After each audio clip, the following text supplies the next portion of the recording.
Hello again. Welcome to another episode of the Uranium Market Minute. Today is Thursday, September 15th, and this is episode number 183. My name is Justin Huhn. I am your host. I'm the founder and publisher of the Uranium Insider Pro Newsletter, the only investing newsletter that focuses solely on uranium, finds the best risk-reward investment opportunities in the space, and publishes on a regular monthly basis. As always, nothing that you see or hear in this podcast is intended to be investing advice. I'm not your financial advisor. This is not financial advice. Please always do your own due diligence when it comes to investing and always take responsibility for your own choices. All right, good to be back with everybody again today. Pretty nasty day out there for the energy sectors and the metal sector for sure. Gold was crashing, oil was down pretty substantially, and uranium was not spared. S&P was relatively flat for most of the day and sold off towards the close. We'll have to see how things turn out tomorrow. The S&P looking like it's either going to be a double bottom or it's going to break down further to see if we find support a bit lower. We'll go over the charts in just a second. But the uranium stocks definitely had a pretty big red day. I want to talk about a couple of elements of this investment in terms of the spot market versus the long-term market. In the mailbag section, I've had a couple of questions asking about the spot price falling, and I wanted to talk about that in the mailbag section. Before we do that, let's go ahead and jump right into the daily scoreboard here. Spot price down about 75 cents from yesterday, 49.75 a pound mid-market. Basically, right now, spot is the only bid in the market for the most part. Utilities are not in the spot market. And like I said, I'll discuss that more in the mailbag section, but definitely slipping a little bit here. Yesterday's spot purchased no pounds, nor did they raise any additional money. No units were issued as they were at a slight discount to NAV yesterday. It did close significantly, closed at minus 1.24%. And today actually didn't trade that poorly considering the rest of the uranium sector. Most of the stocks in the space were down a bit more than spot was, and spot was down as well. So this discount to NAV is probably maybe 2 to 3% at this point. Still sitting on 17 million in cash, relatively low amount of cash for them historically speaking. Turning to the ETFs, URA reported an increase of 600,000 shares. URNM reported no change in outstanding shares. That was 9.7 in mandated buying. That was probably from the last couple of days. URA's new issuance, like I said, 9.7 million in buying. Today felt like there was probably some redemptions happening with the ETFs. That's my guess, gun to my head. I have a feeling that the ETFs were selling today. That was the feeling that I was getting. On that note, why don't we take a look at the charts? Starting off with URA, definitely breaking down below that rising wedge, down over 4% on the day. Volume's not huge, kind of about average daily volumes.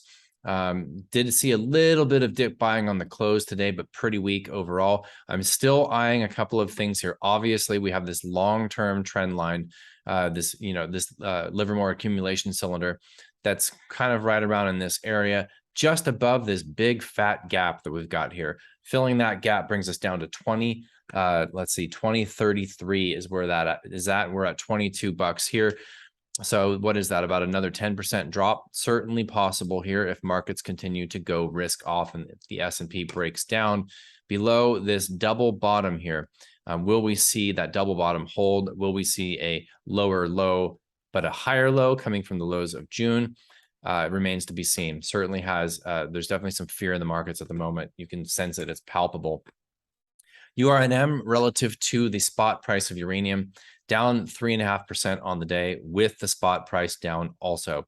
So definitely going a little bit of risk off here for this basket of uranium miners. Big gap here still down at the 134 level for this relative chart.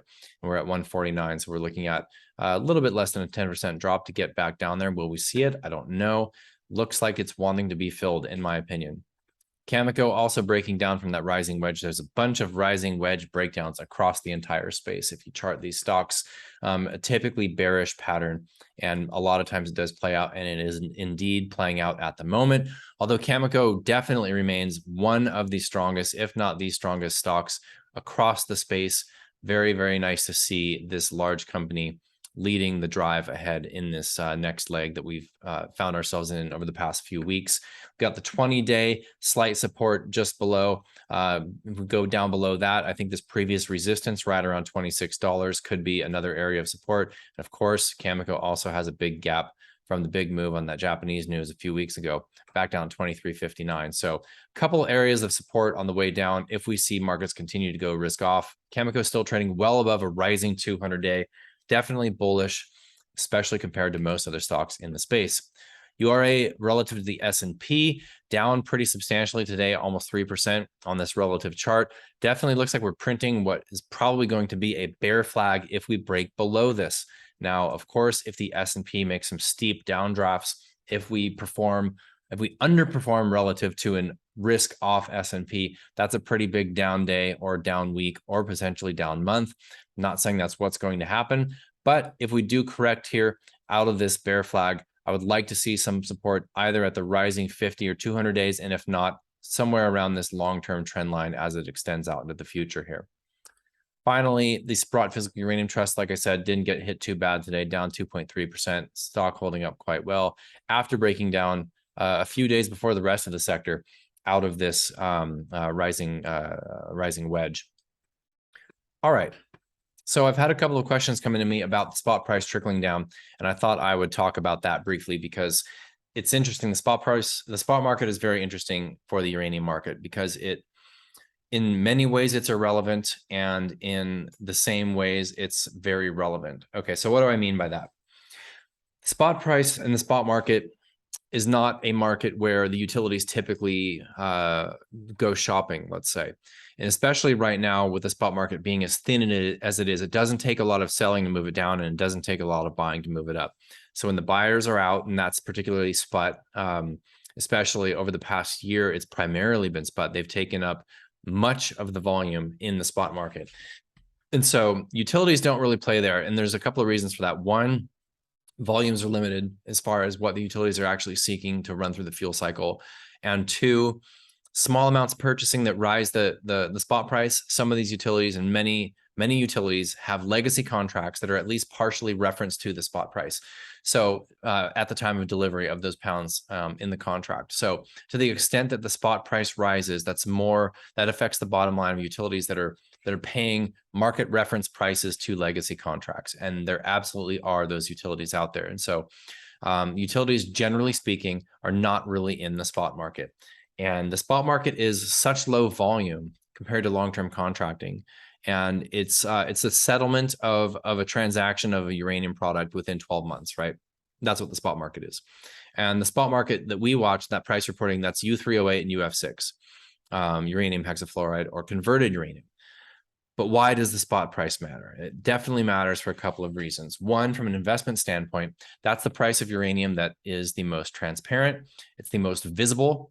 It is the most frequently updated. In fact, it'll update multiple times a day from at Numerco, Numerco on Twitter. Many of the companies post updates of the spot price. The SPUT's website does, Sprott Physical Uranium Trust does. And then, of course, you have the price reporters like UXC and Trade Tech that will report spot prices to customers of their UX Weekly product. They'll actually send emails whenever there's an update in the spot price. And then they report that publicly, even to their free accounts, I believe weekly to the free accounts, if not monthly. And all of the other elements of the fuel cycle, they report monthly. So the spot price is definitely the one that moves most frequently. It's the one that's reported on most frequently. And it's the one that all the investment world watches.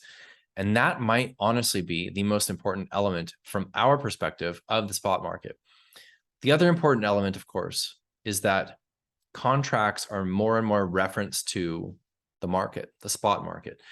And so, ironically, this market that the utilities essentially don't really interact with all that much, if at all right now, very well could dictate what they pay in these new contracts. Okay, so I've talked about this a number of times before, and I think it's really important to understand why things move so slowly in this market. And so basically, we're in a situation right now where you have utilities that are seeking coverage, especially utilities that have already signed conversion and enrichment contracts out for, let's say, the 2025 to 2030 period.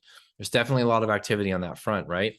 So when you sign those conversion contracts, you sign those enrichment contracts, depending on the amount of enriched uranium product, EUP, the level of enrichment, the amount of SWU and the cost of that SWU, and then, of course, of course, the tails assay for that enrichment process is going to kick out a number of how much UF6 you have to provide to the enricher. Now, if you can't go out and buy that UF6, what you have to do is secure a conversion contract, and you have to go out and buy U3O8 to be delivered. And that U3O8 gets converted and is sent to the enricher to fulfill that enrichment contract. The enricher, under normal circumstances, is not seeking out uranium in the market. I'll make a different point about that in just a moment.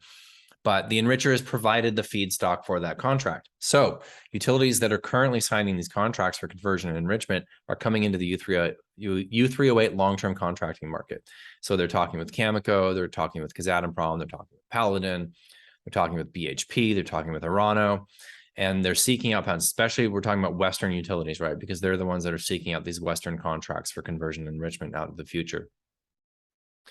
So what that essentially means is these utilities that are looking for these contracts for long-term delivery of U3O8 are talking with the producers. And a utility, as much as possible, is going to want fixed prices on this contract. They're going to want to know, as much as they possibly can, how much they're going to be paying for the deliveries of that product out into the future. Now, the producers, on the other hand, are looking at a world where we have 7, 8, 9, 10+% inflation. Of course, that depends on the country, right? You know, if we're talking in Canada, it's somewhere around those levels. If we're talking about Namibia, it's possibly different there. If we're talking about Australia, it's possibly different there. But basically, we're in a very, very high rising inflation environment in most countries around the world right now. We're having oftentimes there's problems with labor, finding sufficient skilled labor. There's problems with supply chains, and there's a high difficulty in projecting production costs going out into the future, let alone next year. I've talked about this before, how we saw Paladin's CapEx estimate for getting Langer Heinrich, their mine in Namibia that's on care and maintenance, back into production by next year, or by 2024, excuse me, that they had estimated that was 87 million. And that estimate came in November of last year. They updated that about 3 months ago and had to increase that CapEx cost to 117 million. And that's just over the course of about 8 months. How do you project production costs for 2027, 2028? You can't. Okay. Yeah, I mean, you can make an inflation adjustment going out that many years and make an educated guess and be willing to sign maybe part of that contract, probably a minority percentage of that contract at a fixed price that is much, much higher than what you think you need today, right? So if Paladin thinks they need $60, $65 right now to cover those CapEx costs, what do you think they're going to sign fixed for 2027 delivery? Probably going to be something like 80, 85, okay? But what they really want is they want exposure to the market. They want a market referenced contract. The utility wants the exact opposite. Those are the conversations that are happening right now. Very, very complex.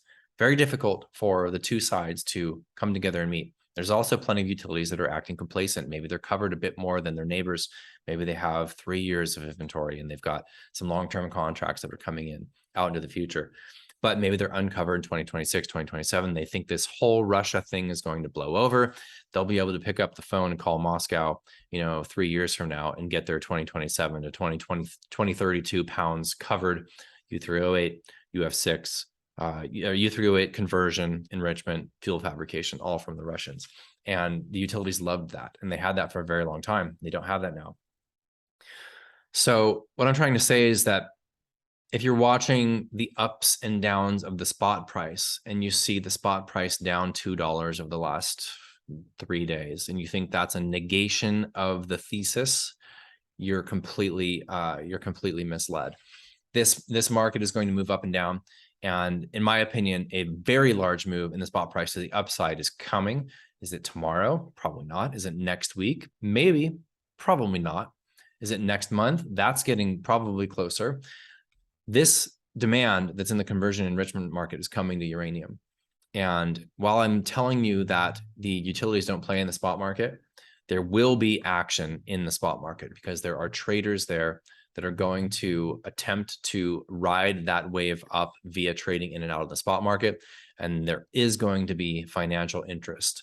On that note, ANU Energy, they're looking to secure a $500 million follow-on raise in Q4 or Q1, and it's probably going to be in Q4.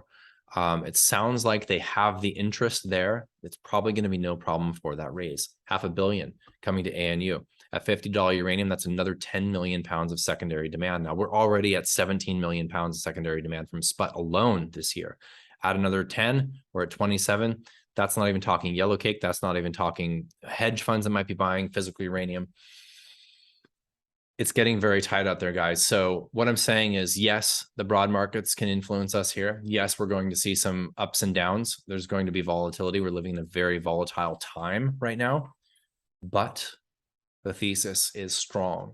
And what we're looking at going forward is massive demand.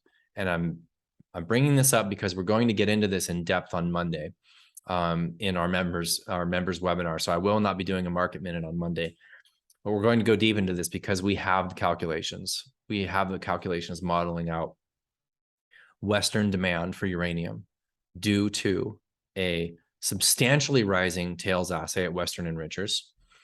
I have all those calculations, and let me tell you, they're unbelievably shocking. And that demand, that demand is starting now. It's starting right now. So as I've mentioned in the weekly watch list that I give to members every single Sunday, members of Uranium Insider Pro Newsletter, going risk off, if we do, this might be your last opportunity, because what's coming for the uranium market is coming for the uranium market, regardless of what the Fed does, regardless of what the S&P does, whether or not the equities go up and down between now and then, that demand is coming, and there is no stopping it. It's not theoretical. This is not a pie in the sky thesis. This is math. And once you have that math and you understand that math, the level of your conviction changes. And that's really what we try to share with our members in these webinars. So Monday is going to be a really good one, and we're going to go deep into this, and we're going to talk about some of these numbers that we've calculated, and they're quite astounding. Last thing I want to mention before signing off today is I noticed late last night that I hit 50,000 followers on Twitter, and I just want to say that I'm unbelievably grateful and humbled. And I know this isn't Twitter, but there's a lot of crossover here. A lot of you watching this or listening to this right now came from Twitter and vice versa. And it's really been an incredible journey for me. And I really appreciate all the support, regardless of whether you're a paying member or not. I don't really care. I thank you. Actually, I do care. If you are a paying member, thank you especially. You've supported me and you supported us in doing this work. And I'm very confident this is going to pay off for all of us very, very handsomely. But I very humbly say thank you. I appreciate the support. And I'll see you at 100,000. All right. See you tomorrow. Cheers.